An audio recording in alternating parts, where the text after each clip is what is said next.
another episode ng ating vlogs, Badong Aratelis po. Pag-uusapan natin, actually, nung magsisimula na tayo, may pumasok po yung paliwanag po, no? Nagpaliwanag po to si George Garcia ng COMELEC tungkol po dito sa sa 17 million na overvotes. Okay, gusto niya pong pababain yung epekto ng 17 million overvotes.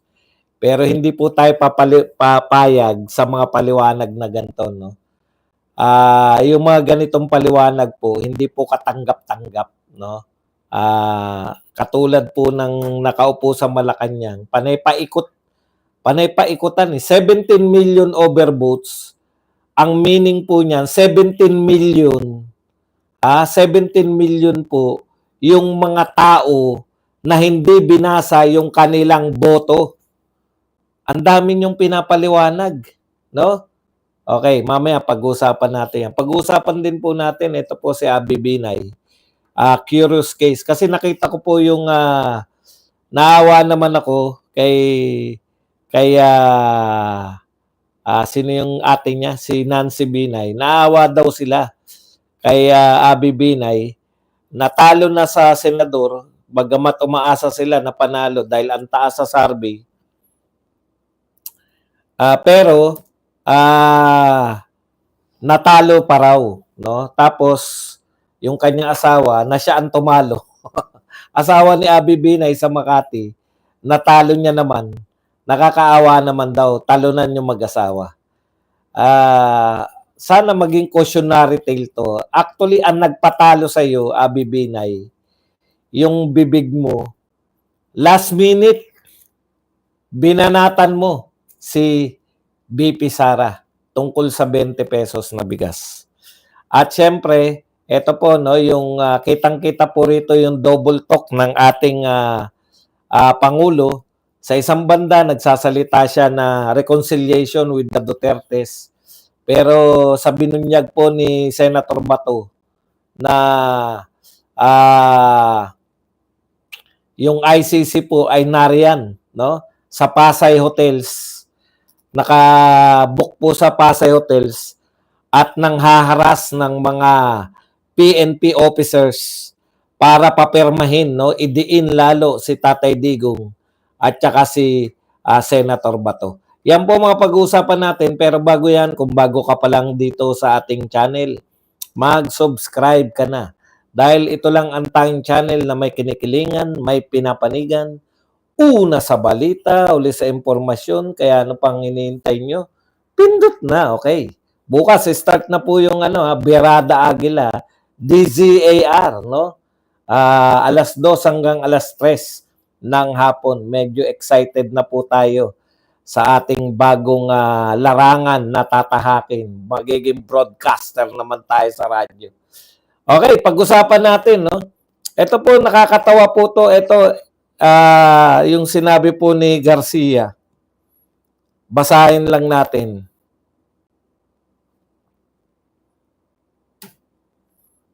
Okay. Ayon po kay Garcia,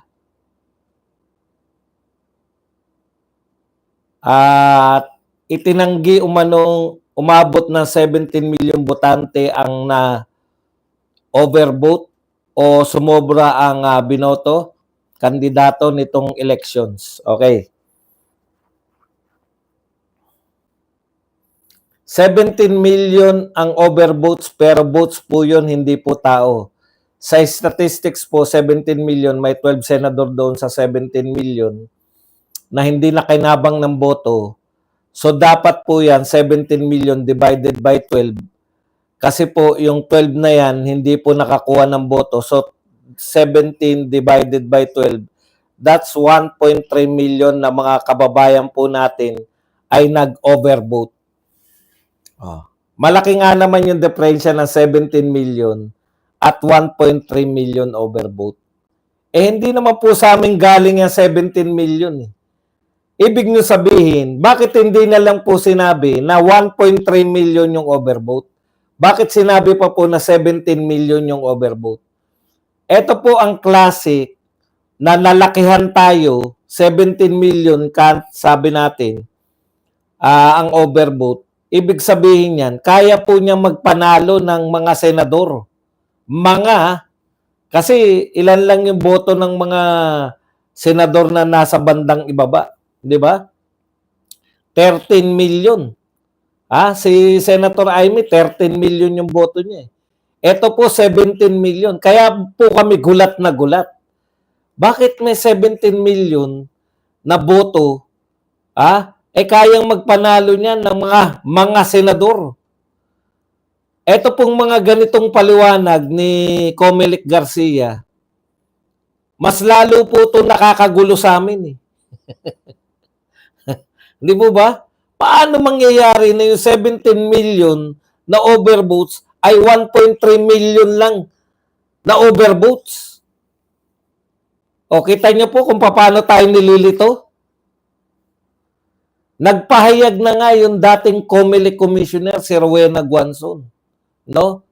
Noon daw 2010 to 2020 hanggang 2022, ang mga overvotes daw po ay 1.5 to 2.5 million lang ang overvotes. Kaya ang laki po talaga, 17 million. O pati ba naman, ibig mo sabihin, hindi alam ni Rowena Guanzon yung sinasabi niya na masyadong malaki yung 17 million? Comelec Commissioner na yan, Matagal na Comelec Commissioner. Alam nyo, wala kaming alam dyan sa paano nagkaroon ng 17 million. Pero wag nyo kaming paliwanagan na yung 17 million ay pwedeng maging 1.3 million. Pucha, kalokohan naman masyado yan. Hindi nyo na nga maipaliwanag kung bakit may overvote na 17 million. Ipapaliwanag nyo pa na yung actually ang overvote ay 1.3 million. Di yun dapat na report nyo, 1.3 million. Sa amin ba galing yan? Ano yan?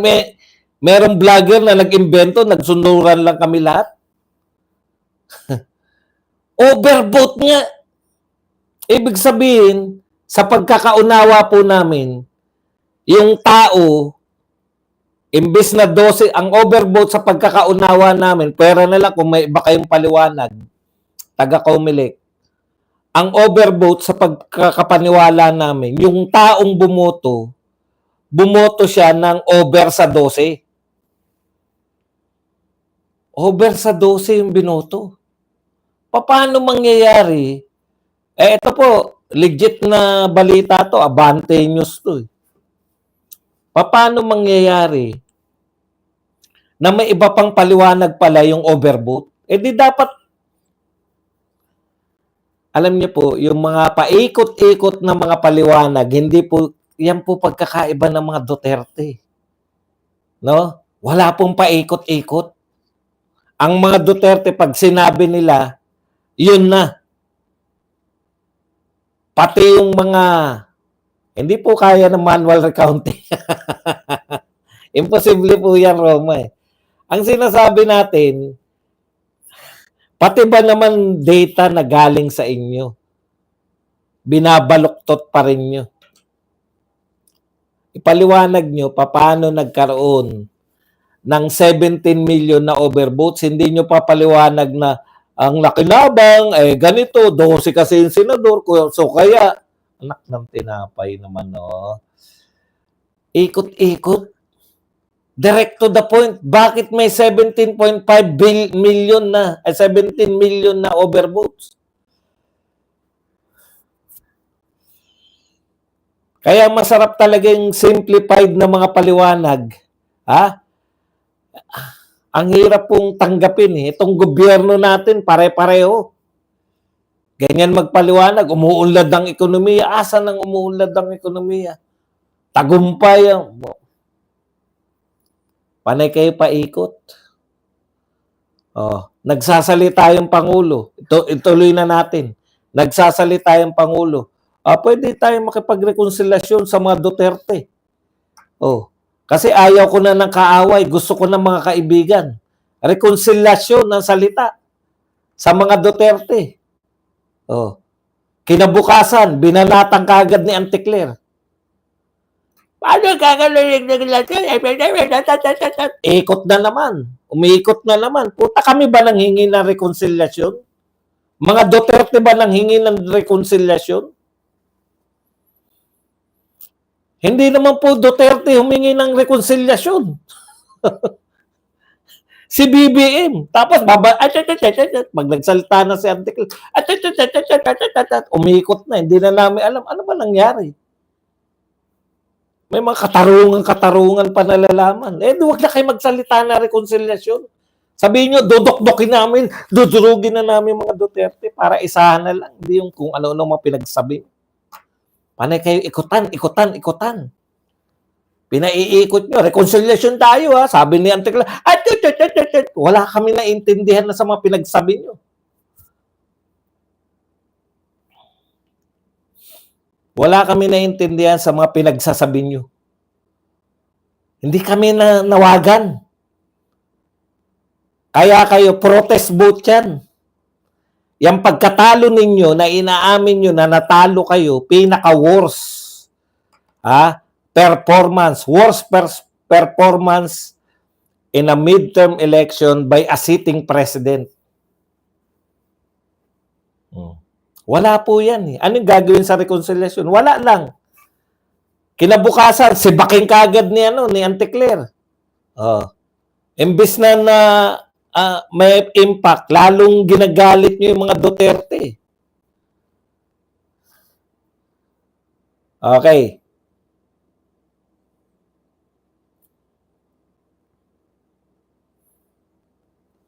Ngayon po, ano report ni Bato? Nariyan sa Pasay Hotels ang mga ICC ng gigipit na mga police officer. Palagay ninyo may ililihim nyo sa dating PNP chief? Sa tingin nyo wala na nagsusumbong? Tignan nyo po yung boto nyo sa PNP at AFP. Talo po kayo. Talo kayo, ibig sabihin na talo kayo, kakampi. O hindi naman natin masabing kakampi. Pumapanig kala Duterte yung mga pulis at militar. Tapos gigipitin nyo na naman yung mga retired police.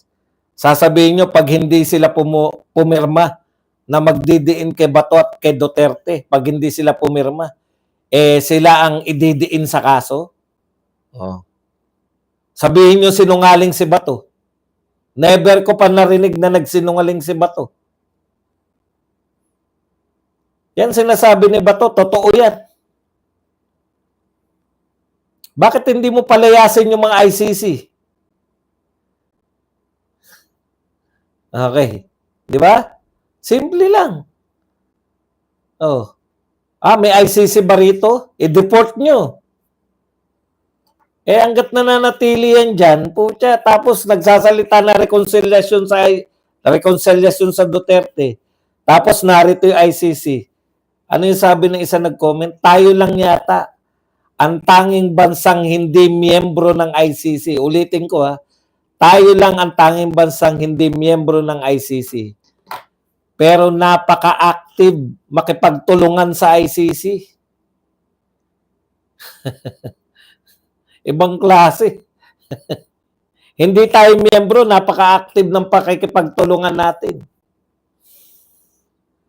Brigada Aguila po ayan na po. 2 to 3 p.m. DZAR. Okay, punta na po tayo rito kay Abby Binay. Baka, alam niyo po, ito po, pagpe-flex po to ng, hindi pa rin kayo naniniwala na yung power ni BP Sara sa balota. Patalo na po, no? Patalo na po si Abby Binay at saka si Amy Marcos, no?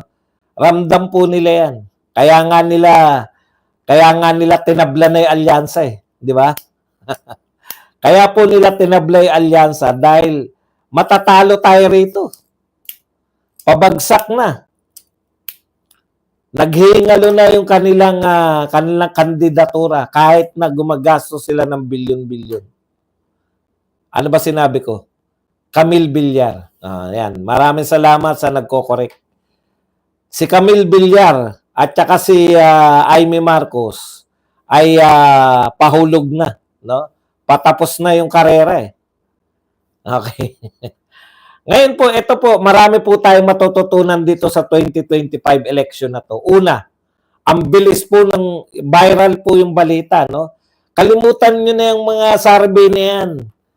Yan po, hindi pa po nakakapagpaliwanag ng maayos yung mga survey company.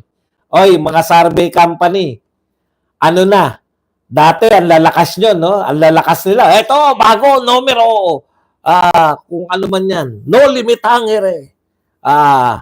Ano yung isa? Yung Octa-Arts Dancers, SWS, Pulse Asia, Publicus Asia. Lahat, parod na proud. Tapos, apira-apira sa ano, no? Paliwanag sa mga TV. Bakit ganyan? Bakit ganyan? Mga political analysts, suri-suri sa survey.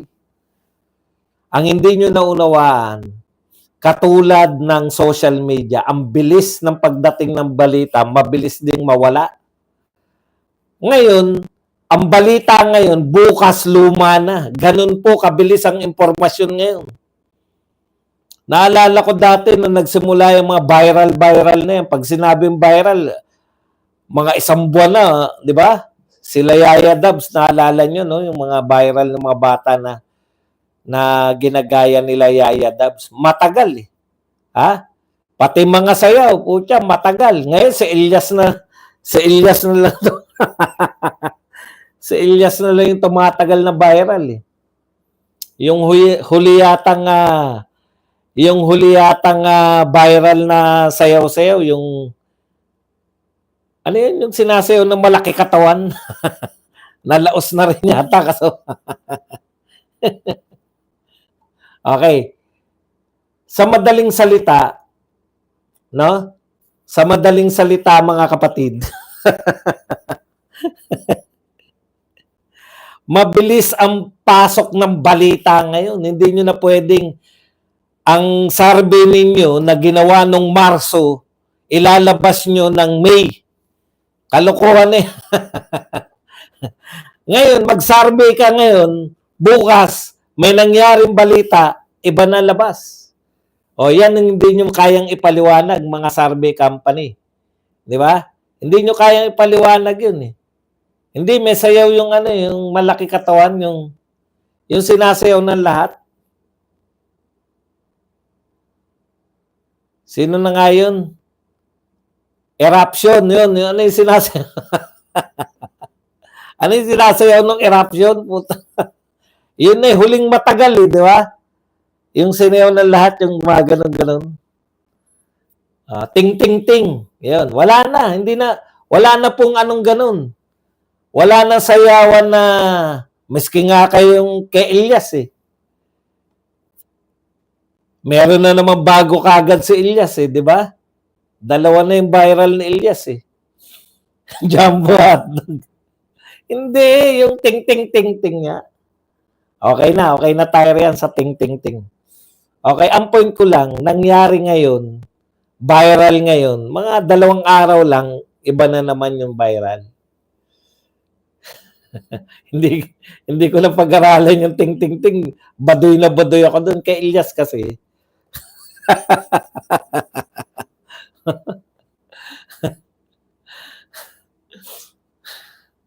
Okay. Balik tayo rito. Kaya yung mga survey company, papaano kayo na 1,200, putya, 1 buwan bago lumabas.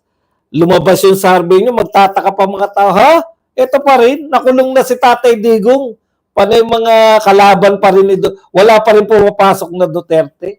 Hindi nyo naiisip yung bilis ng balita. Nagrarally na buong Pilipinas para kay Duterte. Nagrarally na buong mundo para kay Duterte. Pag lumabas yung survey nyo, putya, walang Duterte. Nasaan yung mga nagrarally? Hindi sila kasama sa survey. Ibang klase, di ba? Yun yung point ko eh. Yung survey ninyo, 1980s, 1990s, 2000, 2010, uubra pa yan. May napapaniwala pa kayo. Ngayon, wala na kayong mapapaniwala sa mga lalo na sa susunod. Lalo na, hindi, ganun talaga sila. Yung kumbaga, pang 90s pa yung diskarte ng survey nila eh. Hindi sila nakasabay sa teknolohiya. Hindi sila nakasabay na nakikita ng mga tao nung kinidnap si Tatay Digong, nagalit yung mga tao. Wala sila sa ground lahat. Pati mainstream media nakaasa pa rin sa survey. Di ba nakukuha niyo yung pagkakaiba? Yung mga vlogger nasa ground lahat, ramdam natin na nag-aalsa yung mga tao dahil sa ginawa nila kay Tatay Digong. Tapos sila, ang pinag-uusapan pa rin ng mainstream media, yung mga survey bago ikidnapin si Tatay Digong. Kaya halatang halata yung ano nila eh, mind conditioning. Kung umubra, kung dati nyo nang ginagawa yan, mind conditioning ang nagawa ninyo. Hindi na uubra ngayon. Dahil mas pinaniniwalaan ng mga tao yung nakikita nila.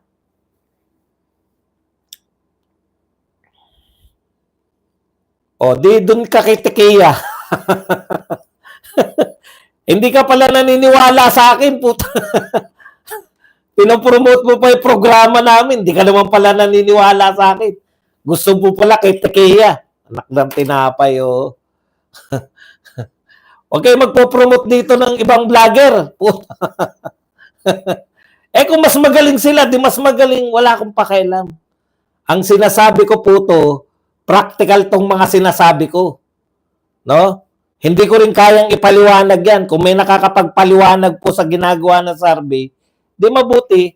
Ang tanong, yung mga nagsasagawa ng survey, ang sinasabi kong hindi sila nagpapaliwanag. Kung hindi kayo naniniwala rito at naghanap pa kayo ng ibang mga profesor, wala akong magagawa. Ganyan talaga eh. Di ba? Mahilig tayo sa prop. Di ba? Hindi ba? Kung hindi kayo nasisiyan sa paliwanag ko, mag-aanap pa kayo ng mga kung ano-anong mga profesor. Ha? Magpapasok pa kayo rito ng kung sino-sinong profesor. Anong magagawa ko?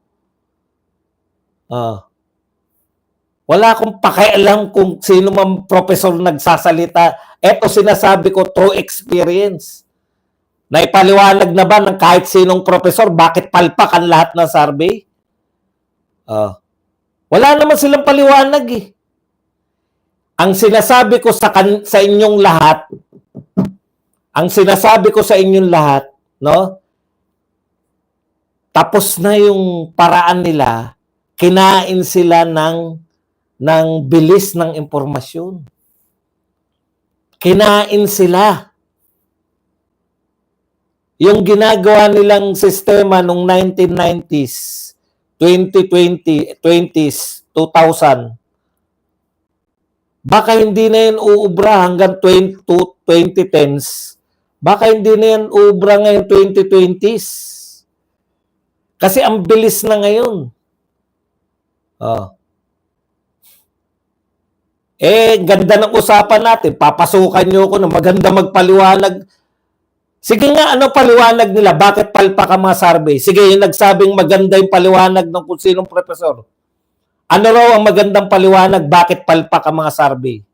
Sinabi ba nilang palpak ang survey in the first place? May nagsabi ba sa kanila na palpak ang survey? Para ako maniwala na maganda paliwanag nila. Hindi nila sasabihin na palpak ang survey. Ako kaya kong sabihin na palpak ang survey. Bakit? Wala akong survey company.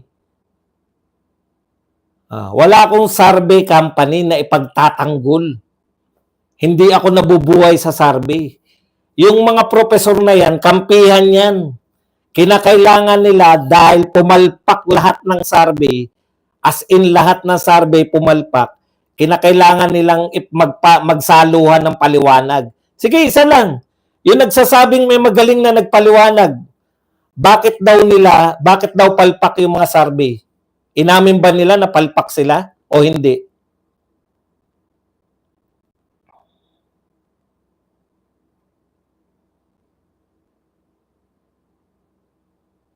Inamin ba nila na palpak sila SWS at Pulse Asia? Inamin nila? Kung hindi nila inaamin, hindi nila kayang ipaliwanag. Palpak kami. At kami ay magsasara na. Hindi po, hindi sa bayad eh. Naniniwala po ako dyan sa SWS tsaka sa Pulse Asia.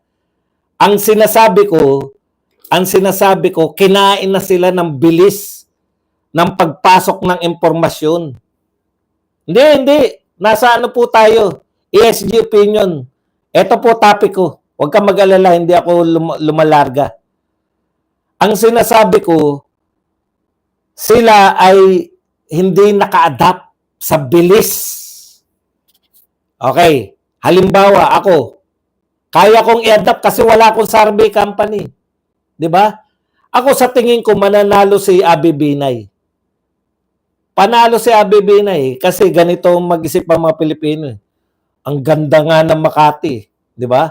Ang galing ng Makati. Si Abby Binay, mayor niyan. Kasama yan sa boto namin. Pero ang hindi naisip ni Abby Binay, bagamat mataas siya sa survey, kung hindi ako nagkakamali, laging panlima, pang-anim sa survey, di ba? O bagamat pang-anim sa survey o panlima sa survey, mataas na mataas. Hindi niya naisip yung power ni BP Sara. Banatan mo ngayon, ngayong araw, banatan mo si BP Sara, yung lahat ng taga Mindanao, ekis ka na. Si Binay, hindi naman po siya very popular. Hindi po yan katulad ni Tito Soto at saka ni Lacson. Si Tito Soto at Lacson, kaya po sila lagi kong inahalimbawa noon. Ano't ano man na mangyari, may buboto kay Tito Soto at kay Lacson. Si Abby Binay, ito yung mga taong iboboto mo lang dahil kulang ka pa. Di ba? Kulang pa ako eh. Sino pa ba? Ito na lang, si Binay na lang. Namimili kayo, no? Lito Lapid, Binay. Puta, walang kwenta to si Lito Lapid, Binay na lang. Nakukuha niyo po yung kalagayan nila Binay. Ramon Revilla, okay na to eh. Okay na nga to. Hindi ko naalala kung anong ginagawa nito. Pero okay na to. Yan yung mga pamasak eh. Pandagdag. Bakit po? Ibig mo sabihin, Badong, hindi nila binoto yung Duterte? Opo. Obvious ba? Nakita niyo po ba yung laki ng bilang ni Bongo? Ito po, magtapatan tayo. Ang boto ni Bongo, boto po yan ng Duterte. Lahat ng Dilawan galit kay Bongo. Lahat po ng Marcos galit kay Bongo. Tama? Duterte votes yan. Hindi pa sanay yung mga Duterte. Hindi natin narating. Kayo, lahat kayo. Lahat po kayo, narating po ng panawagan ng mga vloggers ng Duterte. Binoto nyo Duterte plus 2. Yung iba sa inyo, hindi na nag-plus 2. Duterte lang. Ilan lang po tayong nararating ng mga vloggers. Tignan nyo po yung mga nanonood sa amin. Yun lagi yung batayan ko eh. Diba? Hindi natin naabot yung mga Duterte supporters. Hindi namin naabot sa panawagan Duterte, yung mga Duterte supporters. Naboboto sa mga Duterte, pero old ways pa rin sila. Ano yung old ways? Ngayon lang naman tayo nag-introduce ng straightan eh. Never before. Dati po ang botohan po sa senatorial balls. Wala pong straightan diyan. Talagang kaya nga po lamang yung mga sikat eh. Ngayon lang po. Konti pa lang yung bilang na naabot ng Duterte. Kaya nga kahit yung mga hindi kilala, milyon-milyon na kagad boto. 'Di ba? Yan po yung mga naabot ng mga vloggers na nananawagan ng Duterte. Wala naman tayo sa media eh. SMNI, sa ginagawa nila sa SMNI, wala ngang ano yung SMNI, no? Suspended yung franchise. Yun lang yung mga media natin na ano eh. Kaya,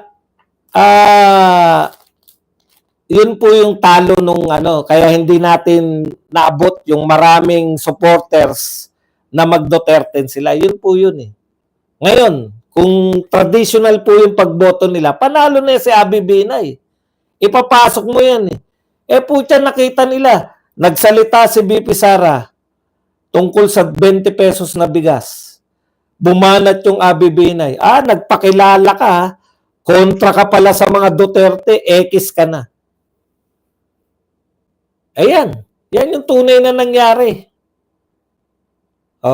Camille Villar at Amy Marcos, pasok. Duterte pala tong dalawa na to. Tignan nyo kasi yung boto sa Mindanao. At sinasabi nila Tiangco. Dalawa lang yung pumapasok. Si Amy Marcos at si Villar. Yan po yung Sara Duterte votes. Naririnig nila, hindi naman po si Sara Duterte, hindi lang po ang nagko-cover kay Sara Duterte, vlogger ng Duterte, hindi po. Ang nagko-cover po kay Sara Duterte, lahat po ng mga mainstream media. Kaya kakaiba si Sara Duterte sa lahat. Kalaban ka pala, Abby Binay. yung hindi ka na sana nagparamdam.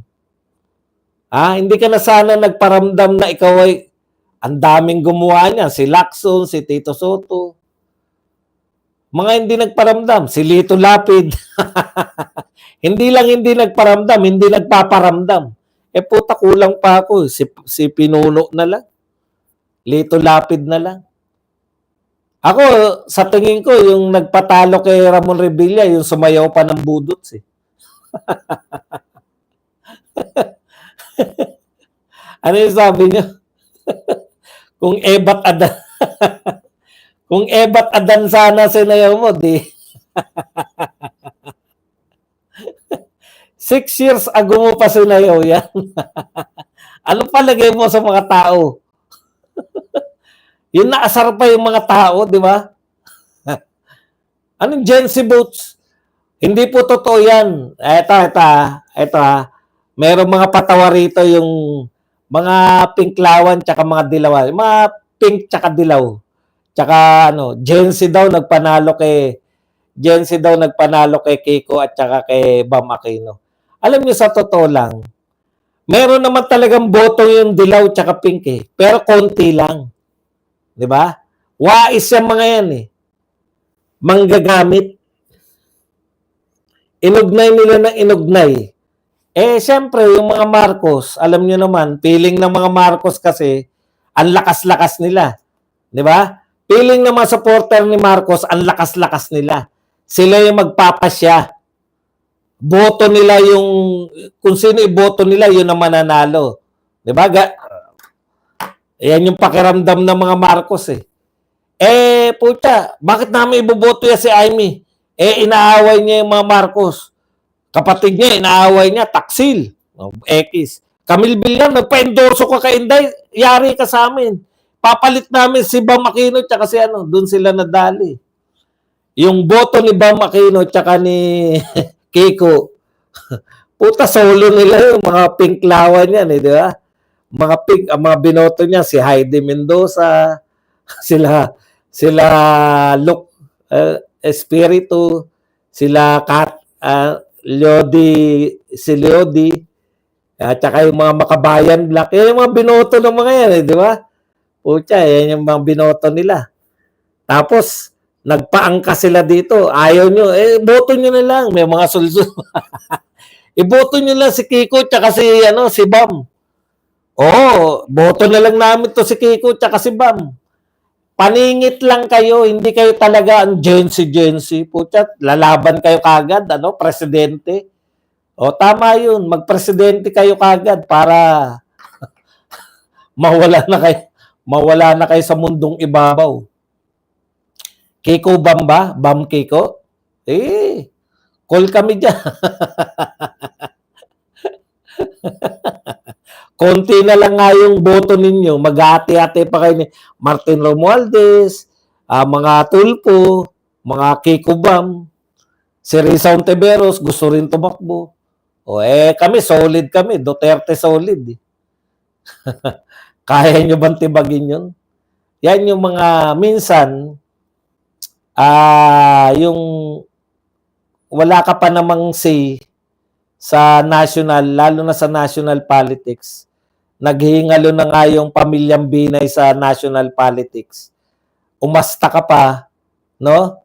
Umasta pa kayo, binanatan nyo pa si BP Sara sa sinasabi niya. Wala na eh. Ligtas na sana si ano eh. No? Ligtas na talaga si... Sa totoo lang, ligtas ka na eh, Abi. Panalo ka na eh. Kasi, pang ano ka na, Binay, magaling naman, maganda naman yung Makati. In-isolate mo lahat sa isang salita mo lang. Ano ba yung sinabi niya? Sa isang salita mo lang, Abi Binay. In-isolate mo yung mga taga Mindanao, yung mga taga Visayas, durog-durog ka. Laglag ka. Di ba? Boss Buds, sila Kiko Pangilinan, nadaan yan sa tiyaga. Alam mo, dinaan tayo ni Kiko sa sa wow, dagat. Yung in fairness kay Kiko, yung willingness niyang magmukhang tanga, nagbunga naman. No? Very willing siya magmukhang tanga, makakuha lang. Biro mo, kumain ng kaldero. Ganun na kaagad. Wag na kumain ka ng kaldero pag hindi ka pa naman nanalo niyan. Ewan ko na lang. Di ba?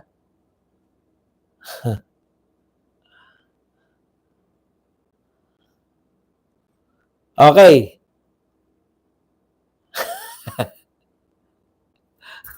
Umiyak si Sharon. Lahat talaga eh, no? Hindi siya nawala eh. Si Kiko kasi hindi siya nawala. Hindi siya nawala sa sa eksena. Umiksena ng umiksena. Wow, dagat. Siyempre si Bam, putya, dinala pa ng iglesia. May mga automatic boats siyang iglesia. Huwag nyo kasi minamaliit yung iglesia. Yan yung sinasabi ko sa inyo.